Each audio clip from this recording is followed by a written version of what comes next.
गांव की बहू। क्या सावित्री, मैंने सुना है कि मालती की बहू ने अपने सास ससुर को घर से निकाल दिया है। अब क्या कहूं, आजकल की बहुओं का कोई भरोसा नहीं है, कब क्या कर दें। मालती की बहू को देखकर कौन कह सकता था कि वो ऐसी निकलेगी।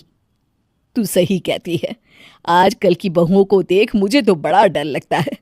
कहीं मेरी बहू भी ऐसी निकल गई तो। नहीं, मैं तो गांव की सीधी सादी लड़की से अपने बेटे की शादी करवाऊंगी। इस तरह एक दिन गायत्री अपने बेटे की शादी गांव में रहने वाली मीना नाम की लड़की से करवा देती है। ये लीजिए माँ जी, आपके लिए गर्मा गर्म नाश्ता और चाय। अरे वाह बहू, सच कह रही हूँ, जब से तू इस घर में आई है मुझे तो बड़ा आराम है। तेरे जैसी बहू तो किस्मत वालों को मिलती है। का माँ जी, अब इतनी भी तारीफ मत करिए ना। धीरे धीरे मीना गायत्री की चहेती बन जाती है और मीना भी गायत्री को कभी शिकायत का मौका नहीं देती थी। फिर एक दिन, ये ले बहू, आज मैं बाजार से तेरे लिए साड़ी लाई हूं। साड़ी देखते ही मीना का मुंह लटक जाता है। का माँ जी, ये भी कोई साड़ी है? ना, मुझे तो बिल्कुल पसंद नहीं आई। अरे लाना ही था तो कोई अच्छी महंगी वाली साड़ी ले आती मेरे लिए। आप तो ये सस्ती साड़ी उठा लाई। मुझे नहीं ना चाहिए आपकी ये साड़ी, आप ही पहनिए इसे। अरे ये क्या बहू, तू तो आजकल कुछ ज्यादा ही नखरे दिखा रही है। मैं इतने प्यार से तेरे लिए साड़ी लेकर आई हूं और तू है कि उल्टा मुझे ही दो बातें सुना रही है। अरे माँ जी, आप अपने लिए तो बड़ी डिजाइनदार और महंगी महंगी साड़ियां खरीदती हैं और मेरे लिए ये सस्ती साड़ी ले आई। आप समझती हैं कि मैं गांव से आई हूं इसलिए मुझे कुछ नहीं पता। हाँ, अरे कुछ नहीं, तुझे शहर की हवा लग गई है बहू। इस तरह दोनों सास बहू में रोज किसी न किसी बात पर लड़ाइयां शुरू हो जाती थीं। एक दिन गायत्री अपनी कुछ सहेलियों को अपने घर चाय पर बुलाती है। अरे बहू, मेरी सहेलियों के लिए बढ़िया चाय नाश्ता तो बना दे। अरे माँ जी, अभी ना मेरे पास बिल्कुल भी समय नहीं है, मुझे ब्यूटी पार्लर जाना है। चाय नाश्ता आप ही बना लीजिए। हाँ, तू कब से ब्यूटी पार्लर जाने लगी है? शहर आए 2 दिन नहीं हुए और देखो महारानी के नखरे शुरू हो गए। बस भी करिए माँ जी, आपसे बहस करने के लिए मेरे पास ना बिल्कुल टाइम नहीं है।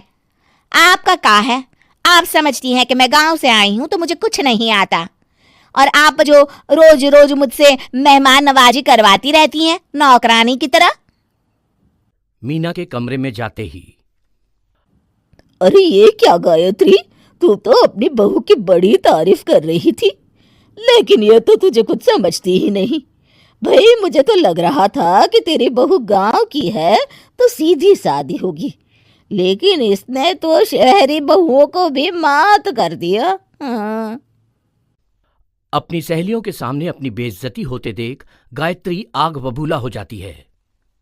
अरे क्या शहर और क्या गांव, मेरी तो किस्मत ही फूटी थी जो मैं इसे बहू बना के ले आई। भगवान जाने आगे और क्या क्या करेगी।